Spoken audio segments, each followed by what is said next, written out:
Shalom saudaraku, jangan lupa subscribe, share, like, dan komen. Tuhan Yesus memberkati. Lalu Tuhan Allah membuat manusia itu tidur nyenyak.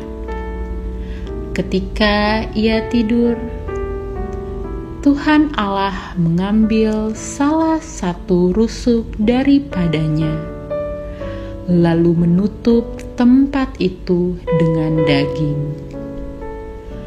Dan dari rusuk yang diambil Tuhan Allah dari manusia itu, dibangunnyalah seorang perempuan, lalu dibawanya kepada manusia itu. Lalu berkatalah manusia itu, "Inilah dia, tulang dari tulangku dan daging dari dagingku. Ia akan dinamai perempuan, sebab ia diambil dari laki-laki."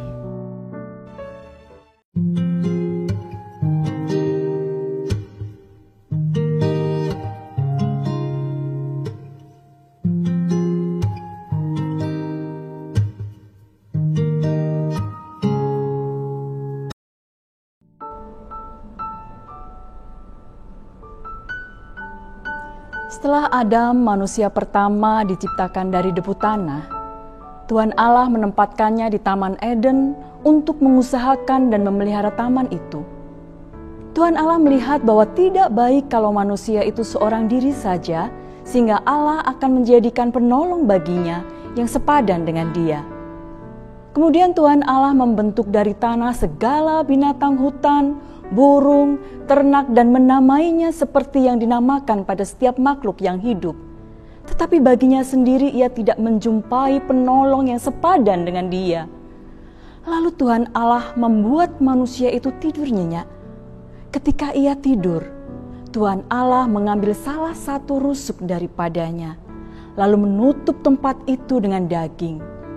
Dari rusuk yang diambil Tuhan Allah dari manusia itu, dibangunnyalah seorang perempuan, lalu dibawanya kepada manusia itu.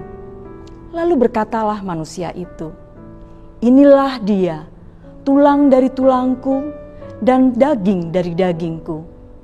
Ia akan dinamai perempuan, sebab ia diambil dari laki-laki." Ya, perempuan itulah yang disebut Hawa, perempuan pertama ciptaan Tuhan di dunia ini.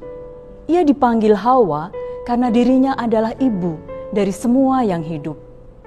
Hawa satu-satunya ciptaan Tuhan yang tidak terbuat dari debu dan tanah, melainkan dari rusuk laki-laki. Dialah satu-satunya yang tepat sebagai penolong yang sepadan untuk Adam di antara semua ciptaan Tuhan.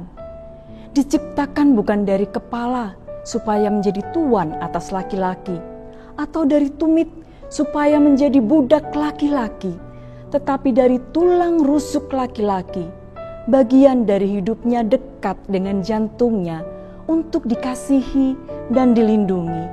Bahkan mereka, laki-laki dan perempuan, menjadi mitra yang sejajar. Hawa adalah satu-satunya perempuan yang sempat menikmati indahnya kehidupan perkawinan tanpa dosa di Taman Eden, taman yang Allah siapkan sendiri. Hawa adalah perempuan pertama, istri pertama, dan ibu pertama di dunia yang pertama mengalami rasa sakit saat melahirkan putra pertamanya Kain. Anak laki-laki yang lahir dengan pertolongan Tuhan. Pada kelahiran selanjutnya, Hawa melahirkan seorang putra yang dinamai Habel. Kain menjadi petani dan Habel menjadi penggembala domba. Betapa istimewanya perempuan ini, sehingga iblis dalam bentuk ular dengan cerdiknya memanfaatkan Hawa dan berhasil membujuknya untuk mengambil dan makan buah yang dilarang oleh Tuhan Allah, dan kemudian memberikannya kepada Adam suaminya. Adam pun memakannya. perubahan sangat besar terjadi. Kesucian, kekudusan, dan kemuliaan Allah yang ada pada Adam dan Hawa berubah menjadi dosa. Dan seketika mereka mendapat hukuman dari Allah. Tipuan iblis untuk Hawa adalah menaburkan benih keraguan di dalam hati Hawa. Hawa meragukan Allah yang akhirnya menyebabkan kehancuran hubungan Allah dengan manusia.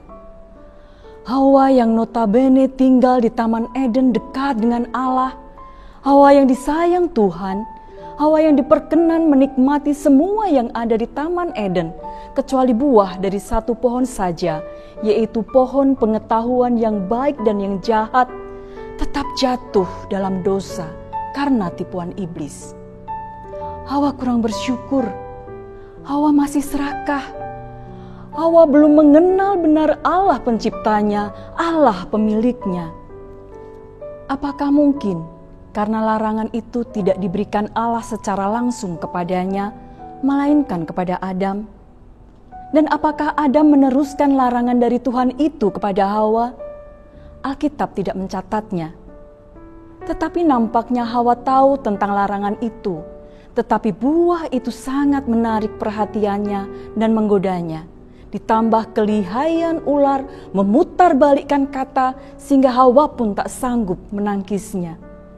Akhirnya, karena ketidaktaatan maka kematian menghampiri manusia baik secara jasmani dalam proses yang berjalan maupun rohani, ditandai dengan putusnya hubungan manusia dengan Allah. Hal ini akibat dari Hawa yang tertipu dan pilihan Adam untuk berdosa.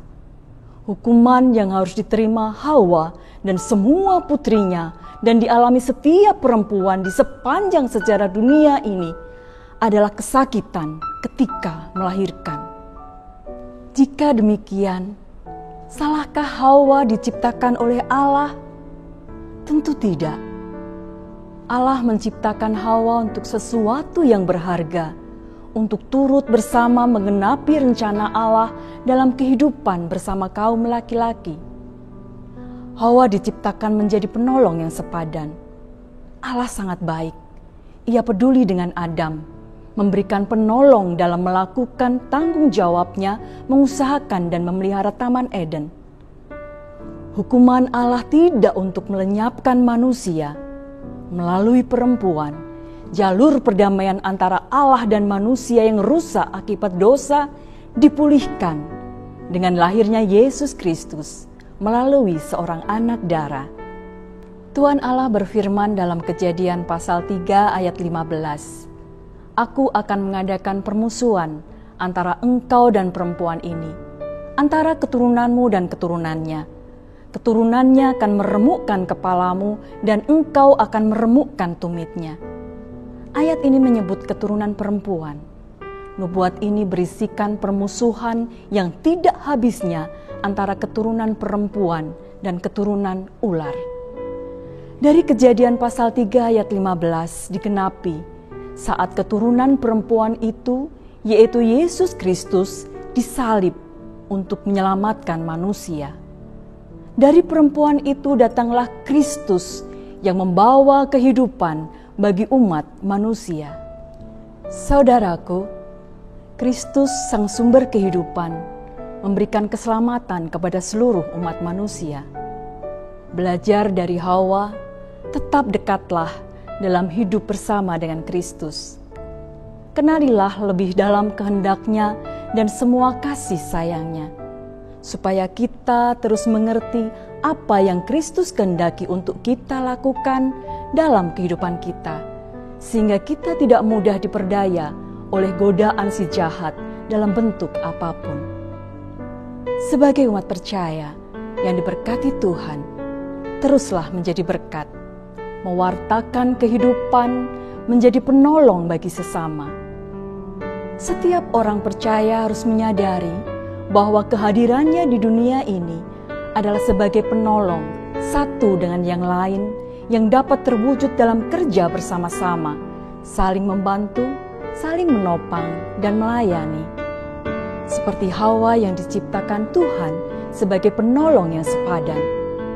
jadilah teman, sahabat, sebagai mitra yang sejajar bagi semua orang. Tuhan Yesus memberkati. Lalu, mulailah Petrus berbicara. Katanya, "Sesungguhnya aku telah mengerti bahwa Allah tidak membedakan orang. Setiap orang dari bangsa manapun yang takut akan Dia dan yang mengamalkan kebenaran, berkenan kepadanya." Itulah firman yang Ia suruh sampaikan kepada orang-orang Israel, yaitu firman yang memberitakan damai sejahtera oleh Yesus Kristus, yang adalah Tuhan dari semua orang.